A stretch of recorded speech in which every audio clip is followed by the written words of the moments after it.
Hi Taurus, welcome to your mid-December reading. There will be an extended and a look at January 2023, that video as well, but those are on Patreon. All right, so here we go. I think you figured out by now when Mercury moved into Capricorn, and then yesterday when Venus moved into Capricorn, the ultimatums are just not going to work.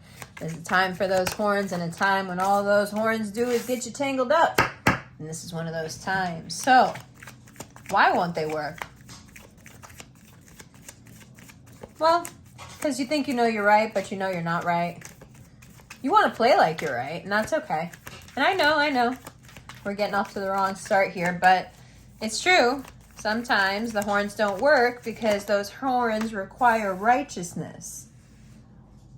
And sometimes brute force is not very brute without that righteousness. If your partner is tolerant and mature and patient, they will deal with this because they understand that there is a bigger picture. If they're not, this can cause a little bit of pain, some issues. One of the aspects of any connection you have right now is this sense of conflict that people seem to be having with you, where they just want you to do more, try more, dream bigger. And it's really attacking your sense of security. Like, hey, I have my own pace. I like to do things in my own way. Why is everybody making me feel like I'm a failure just because I like to go slow? Has it been too long since Umber put out a video where she explained that Taurus's slowness is their power? Or what? Well, the question of comfort will come up again and again from now until into February next year. Is it fear of discomfort? Is it fear of the unknown? Or is it plain out, just people don't understand you and you don't have a fear of any of those things. You just don't want to do it. It's very hard for a lot of people to understand the most basic quality of a Taurus is that a yes is a yes and a no is a no. Most people can be talked in and out of things. A Taurus cannot. It's just not in your nature to base your decisions on anything other than your own reactivity. And it saves you again and again, although it does get you in some trouble as well. But you always have the luxury of relying on the fact that the horns don't lie. And they certainly will not pierce unless they believe they're righteous. So you do have a bit of a high horse you're on here. Let me see how many metaphors I can mix. And you do feel like you are doing God's work. You are saying things the way they need to be said. Now, this can lead to a lot of friction, especially in a relationship. It can also easily lead to breakups. But it can also lead to some funny truth-telling moments where you've got a bunch of people around you and you decide to tell the truth about some very scandalous shit and everyone is just left aghast. And you don't give a fuck because you're like, you know what? I've kept these secrets for too long. The call is coming from inside the house because I won't tell the truth. It's not even that you don't want to tell the truth. You don't want to be vulnerable. You want to admit that there was a time when somebody got something over on you. You don't want to admit that there was a time when somebody hurt you, played you. But you realize as you're talking and as you're letting all this information out that there is so much more power in the truth than there is in perceived authority, perfection.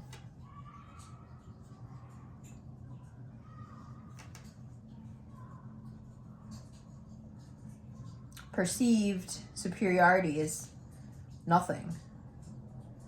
The vulnerability of just being a human that does sometimes get played. Why is this dude's arm so jacked, by the way? I just noticed that. Like, bro. Sometimes the most compelling thing, especially when you're dealing, on a much larger scale of wanting to be accepted, wanting to be liked, which we all do, I guess, so to a certain extent. You just have never been able to conform your morality to that. I guess we all want to be more. But it's refreshing and comforting to realize in December that vulnerability and being the least sometimes, or the weakest we feel we can be, is the most compelling. It's what makes people like us the most, because it's not any longer about liking you. It's about identifying the weakest parts of themselves with the weakest parts of you. So it's no longer about your particular personality or what you look like or what you do. You are able to connect with the people on the most common level, which is just being human, being flawed, being vulnerable, being open to being played, being open to being hurt. You know, just a person who makes a mistake, just a person who leaves their heart open to the wrong energy, just a person who makes the wrong decision or makes the bad choice from time to time. And in this opening up, this release, this surrender is so much grace. And the universe affords you so much grace because of it. It pays you back so fully, not only in December, but throughout next year, for really letting yourself crack and letting people around you see what you've been through that no longer defines you, which is why you can even communicate about it, what it did to you, what can be learned from it, and how to use it ultimately to your advantage. Making whatever you went through, whatever you hurt from, into an asset. Using it to build yourself, using it to unearth that about you which you couldn't see on your own.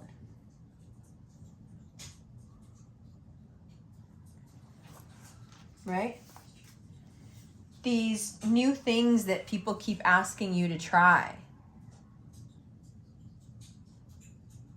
A lot of these new things, including these kind of instant attractions that can come up for you, they can prove to be so disappointing right now because everything is just another reflection of something within you that is changing right now. And so are these passing attractions. So if you try to cement one of them, and you may have tried it in the last few months and felt the uprooting of that almost immediately as you tried to put down those roots. And that's because you're going through such a series of fundamental changes that right now attaching yourself to a partner would be... it would just cause so much disappointment in the long run when you end up changing your mind, because you're changing on so many deeper levels that that person will inevitably feel slighted and feel like you led them, you know, you misled them. So no need to do all of that. Okay. Now, when it comes to the urgent stress you may be feeling, I want you to remember that on the 29th of December, which is quite a ways right now, you're going to have Mercury go retrograde in Capricorn. It's going to make a lot more sense to you.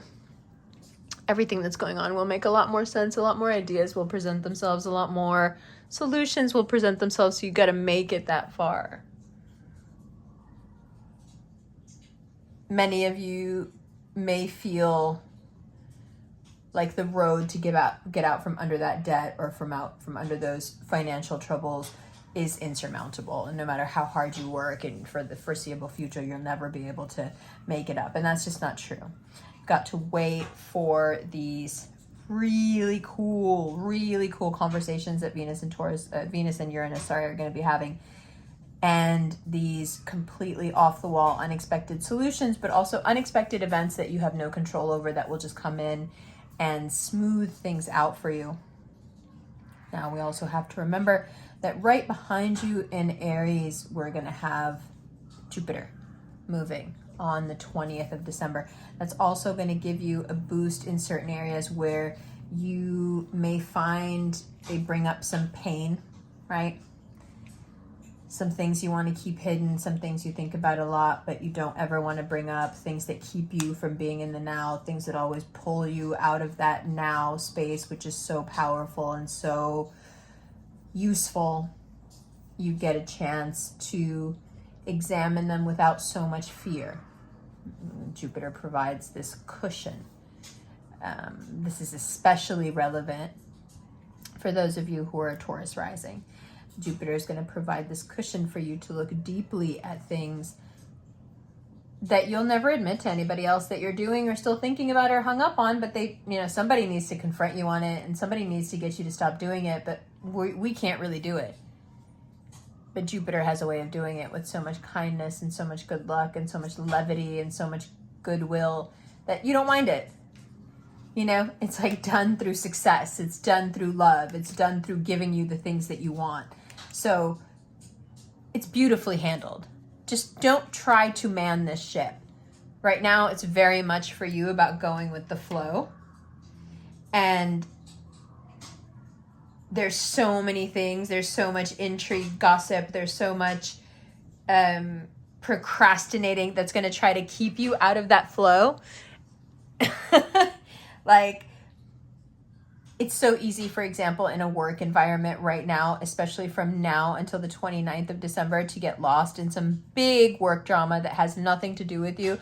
But somehow magically, when it's all said and done, if you participate, it'll get turned into some sort of chisme thing that you started. Which just no. When you start to have this energy flowing and you have this like constant stream of energy start to come in, I'm going to say like the 29th for sure, you begin to feel this.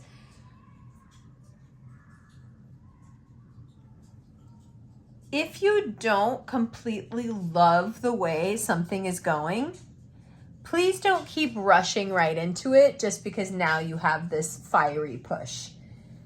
Reassess. Take a moment, right? Now I can use this Jupiter energy in any way that I want.